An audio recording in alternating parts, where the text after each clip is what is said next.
We're never going to get good at this. Hello.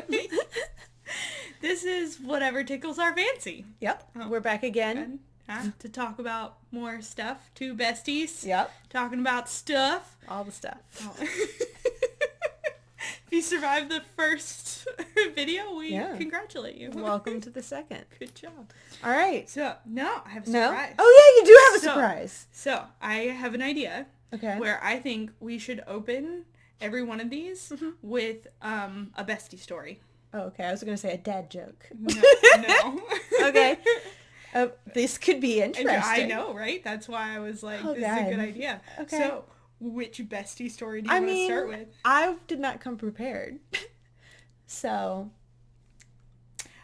I think we're going to tell the bestie story. The bestie story? Yeah. Which one's that? That's the Brittany and Bestie story. Brittany and Bestie. Okay. So, you can start, and I'll jump in. So, we went to Charleston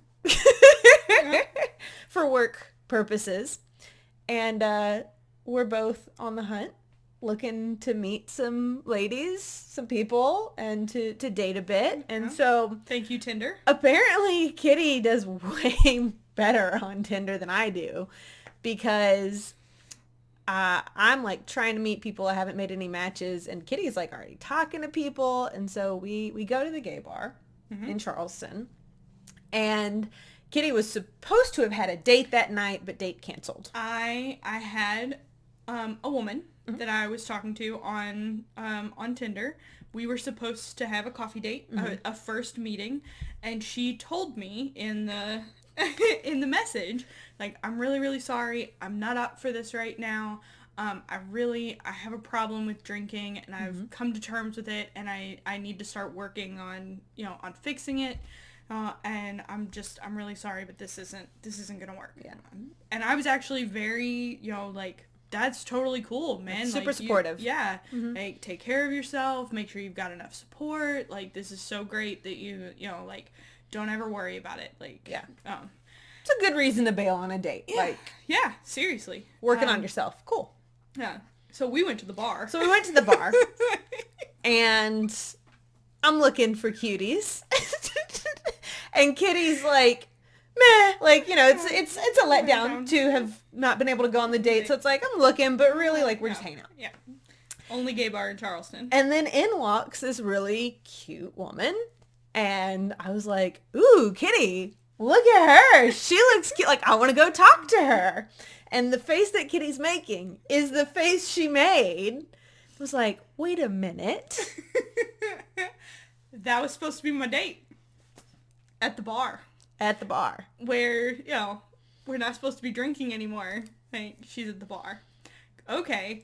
So, at first I'm like, okay, so it was all some big lie. She didn't want to go on the date for whatever reason. Who the hell cares? But she made up this thing about, like, I have a problem with drinking. Well, that didn't turn out to be true. She definitely has a problem with drinking. Well, yeah, that part is definitely true. Because we then, like, there's a drag show and stuff, and Kitty is... Intentionally, we're staying on the other side of the room. I do not want to have this confrontation. I'm not going up to talk to her to be like, hey, we were supposed to go out tonight. Yeah. I don't care now. I've never met this girl. She doesn't owe me anything. Yeah. So drag show starts. Date, not date, is throwing back drinks with one of her friends. And the queens are talking to people in the crowd. And these two...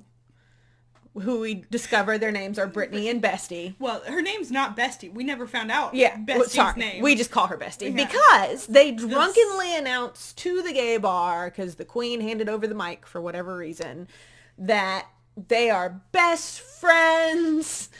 But Brittany, which is the girl I was supposed to have the date with, it confesses in front of everyone and Bestie that she's actually in love with Bestie. Bestie confesses that she knows this and she doesn't care. Yeah. So, and then, like, but she might be interested. The queen right now starts asking about, like, lesbian sex and them sleeping together and all this stuff. And, like, Brittany's obviously like, I'm trying. Yeah, like, I'm working on it.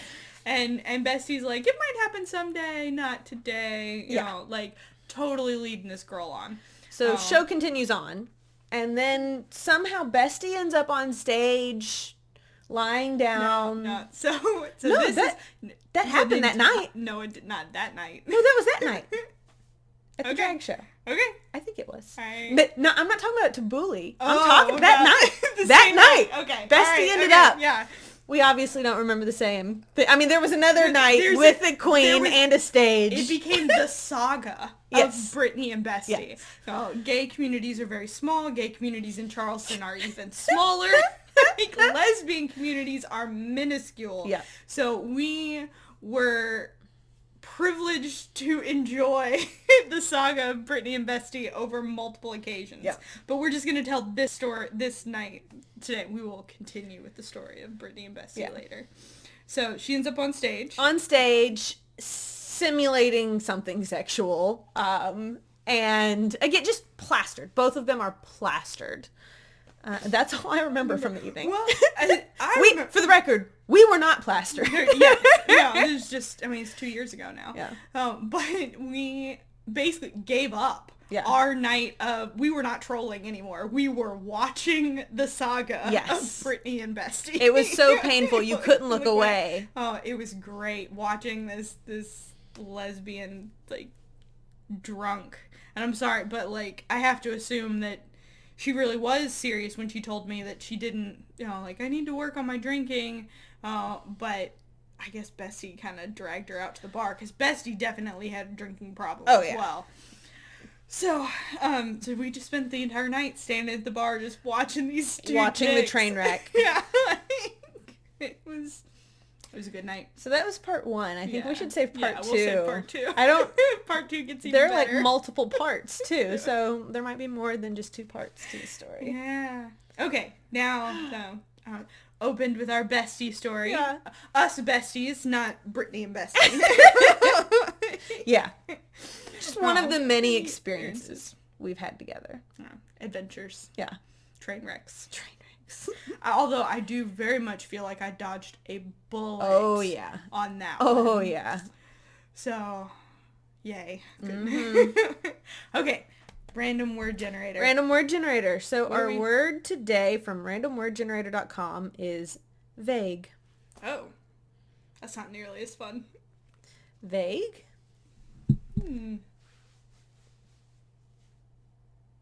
I wanted to say Vogue, my dyslexic ass. Immediately sees the word vague and I'm like, Vogue.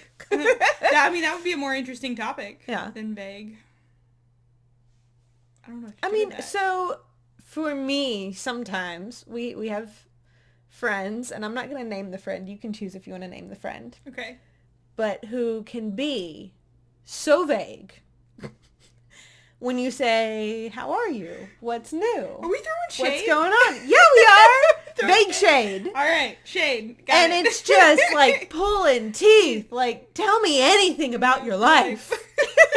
Please. So that's how I feel in general about being vague. There are times where I don't mind when I don't care. I don't mind when people are vague. But generally, like, if I've asked you something, I want to know. I would like to know. And I have no problem if you want to say, I don't want to share that information. Yeah. That's none of your business. Fuck off. Which is also like, not vague. Yeah. Like, that's a very blatant statement. Yeah. Like, you can be as polite or as impolite about telling me, no, I don't want to share that as you want. But the whole, like, my mom does that. The vague thing. I'm not saying names. No. But, I mean, she knows that she does this. You hear that, Kathy? Sorry. Don't name my mom on the internet. But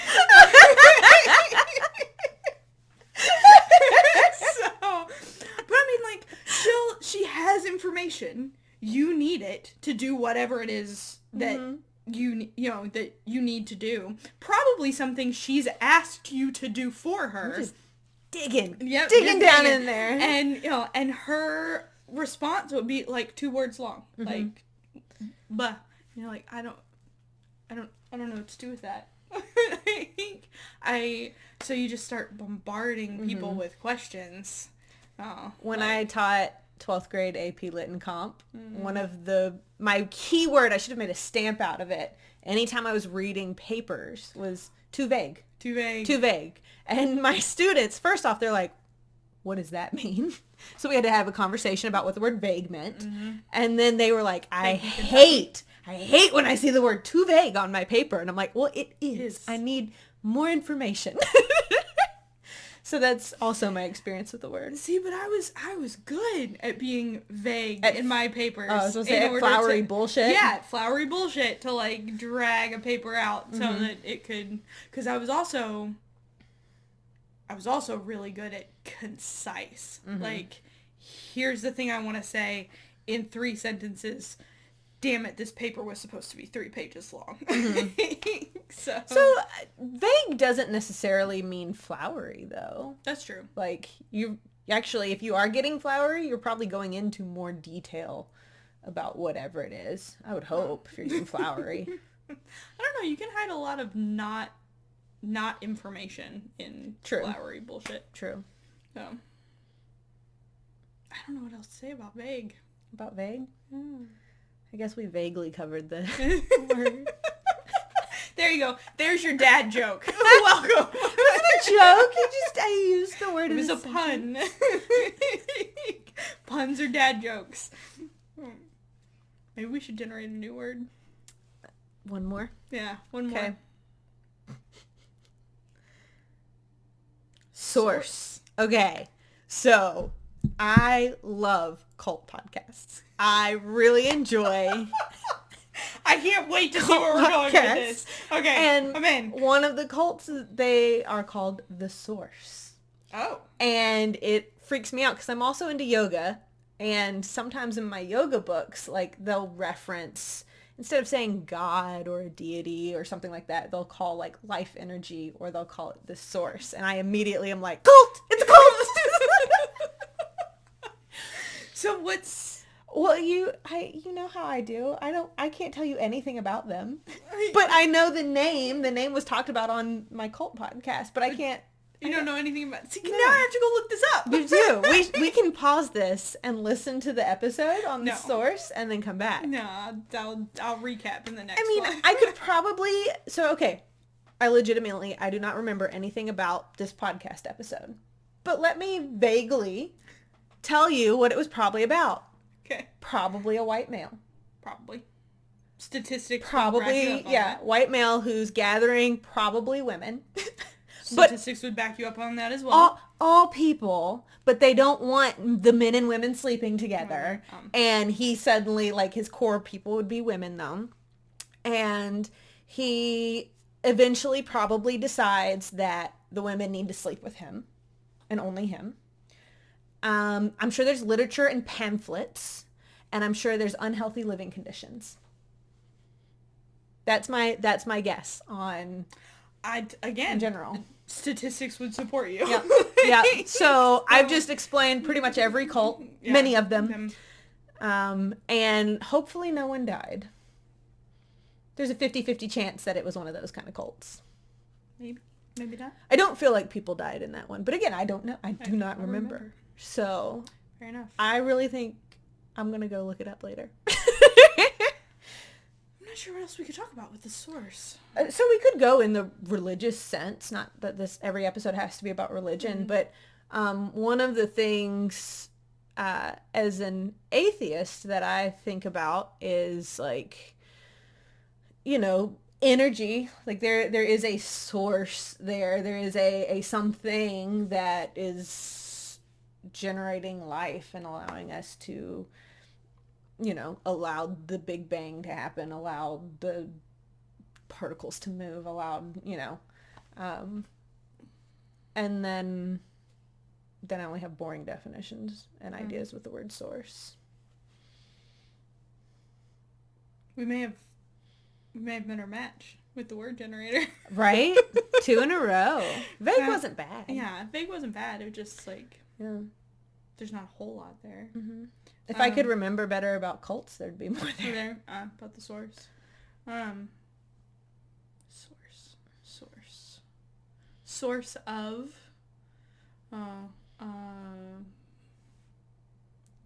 Does sorcerer come from the word source? No, unfortunately. I have no idea. Actually, I don't know. But they're spelled differently. Very differently. So, I assume not. But this is a I feel like you should know this. If it were a thing. You know a lot of things. Oh. We should do an episode about that. Where you just ask me questions and see if I know. The answer will be no most of the time. You just think I know a lot of things. This is supposed to be a like stream of consciousness thing. So if source leads us to sorcerer, we can talk about sorcerers. Okay. We don't have to be literal. Yeah. Like white cis men, right? Remember we were gonna do what and they just right. Yeah. Okay. like, Sorry. Yeah. So source like resources and like, yeah. Okay, resources. We can talk about that. Mm-hmm. Ooh, they just shut down the Keystone Pipeline. I saw that. So we've cut off one of our resources or source of oil. Mm-hmm. But a big old congratulations to all of the Native peoples who spent so much time and so much energy and literally put their lives on the line to protect their water and their land, which should never have been an issue in the first place. Like, so that's great. Protecting our resources, our natural resources, rather than exploiting them for a system that can't maintain. Yeah. Something else. So on one of the podcast/YouTube channels that I watch, they did this great video. It was sponsored by Google, but the sponsor at the very beginning was talking about how there's a lot of misinformation online, and if you're using Google search, there's like 3 little dots in the top right hand corner of any website you go to, and if you click on it, it will tell you about the source that you're looking at, and like if it's linked to conspiracy theory or if it's linked to different things. So just thinking of like cite your sources. Because one of the things that my mom and I, let's just throw mom shade. Okay, lots of mom shade. My mom made the comment of like businesses not being able to hire people because people are comfortable living. My God. I got into an actual argument with somebody at work about this. Living off of stimulus checks. The unemployment. And I was like, I mean, ultimately, like, first off, who's they? Yeah. Who are these businesses you're talking about? Secondly, like, which people who are living off of that check right now, like, who told you that they're super comfortable and don't feel like ever working again? Yeah. And why do we automatically say, oh, they're just lazy people? Like, why aren't we questioning the businesses? Are you not offering healthcare? Are you not offering, I don't know, paid leave, sick days, paternity leave, maternity leave, a living wage? Yeah. And that's, so I've been keeping up with, because Louisville's been putting a lot of stuff out. A lot of restaurants have been unable to maintain or to bring back their workforce after shutting down, and they're trying to blame it on the unemployment payments, which is complete bull. Like, what happened to those workers is that they went somewhere else. Like, bartenders and restaurant workers haven't been sitting at home doing nothing for the past year, taking in the stimulus checks, which came once every 5 months for $1,400. Like, you couldn't pay you can't pay anything with that long term. Not that like they were useless, just that they weren't in any way enough. It couldn't support you to pay rent for 5 months. No, not at all. Maybe a month, depending on where you live. Yeah, not here. Yeah. But they left the industry to find other jobs. They took secretary jobs. They work at the grocery store now. They took jobs that were still open. And the businesses, these restaurants, are complaining that they can't get their staff back. Well, yeah, because they found that, they didn't have to, like, murder themselves for tips and no health care. Because remember, you don't even get minimum wage as a waiter or a waitress. Yeah, $2.30 an hour.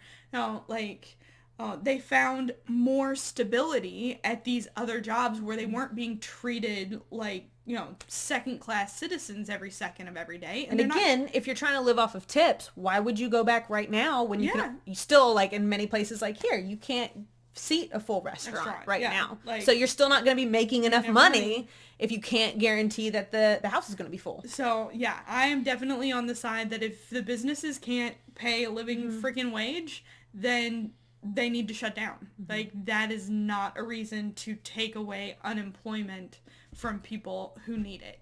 And again, show me your sources, because I've seen a lot of posts on social media that make that claim, and I'm like, who's saying this? Yeah, where's your data? Yeah. Where's your, are you just having the CEOs of Applebee's complain about their hiring practices, or do you actually have data gathered about people staying home, living off of unemployment?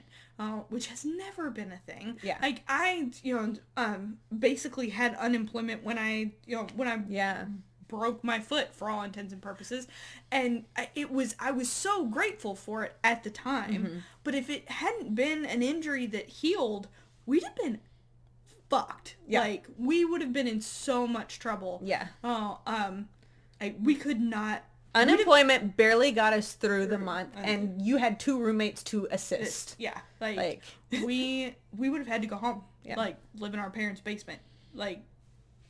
So the idea that that people are living fat on unemployment and they just don't want to go back to work is such some Republican bullshit. McConnell, that's some freaking McConnell bullshit. Yeah. The people who refuse or who don't think minimum wage should be raised are the same people who are complaining that they can't get people to work. Yeah. There we go. Yeah. We can end on that. Okay. Yeah, I feel good about that. I'm alright with that. Yeah. All right. So, we'll do better next time. Whatever. This was great. No, I didn't mean it like that. I just mean, like, now we understand that, like, we can do stream of consciousness. We don't have to, like, literally interpret the word. It takes us a minute to get there. Yeah, it takes us a second. But we got there. We got there. We did. So, we'll see you next time. You can dab if you wanna. You can leave y'all friends behind. Whatever, you did this. You two got me addicted to that flippin' song. It's a great song. Welcome to my bra straps.